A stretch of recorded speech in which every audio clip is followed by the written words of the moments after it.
দর্শক, আমি এই মুহূর্তে রয়েছি দিনাজপুরের হাকিমপুর উপজেলার যে আমন সিজনের ধান মাঠ, সেই মাঠে রয়েছে। আপনারা জানেন যে আসলে দেখতে পাচ্ছেন কিন্তু কৃষকরা কিন্তু খুবই জোরে সোরে কিন্তু আমন ধান কাটা মারাইয়ের কাজ কিন্তু শুরু করেছেন ইতিমধ্যে।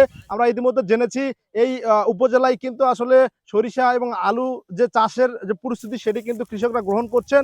এবং বিশেষ করে একেবারে মূল কৃষক যিনি, তিনি সহকারে তার সঙ্গে কিন্তু কয়েকজন দিন মজুরকে নিয়ে কিন্তু তারা এই আমন ধান মৌসুমে কিন্তু ধান কাটা মারাইয়ের কিন্তু কাজ করছেন।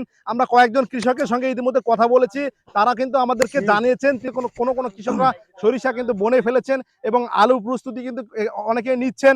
তো এই অবস্থাতে কিন্তু আমরা দেখতে পাচ্ছেন এখানে কৃষকরা ধান কাটছেন। আমরা এমনটি একজন কৃষকের সঙ্গে একটু এখন কথা বলার চেষ্টা করব। ভাই, একটু এদিকে আসবেন, প্লিজ একটু এদিকে আসবেন, একটু কথা বলতে চাই।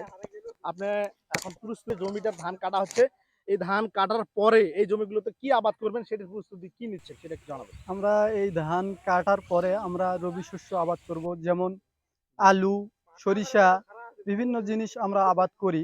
কিন্তু আমাদের জন্য একটু সমস্যা হয়ে গেছে, আলুর বীজের খুব অনেক দাম বেড়ে গেছে, সার সুরের দাম বেশি, আমাদের কৃষকদের জন্য অনেক সমস্যা হয়। মাননীয় প্রধানমন্ত্রী বা আমাদের যে রাষ্ট্রপতি আছে, ওনাদের কাছে আমার দাবি যেন বীজের দাম এবং সার পাউন্সের দামটা একটু কমে দিলে আমাদের কৃষকদের জন্য খুব ভালো হয়।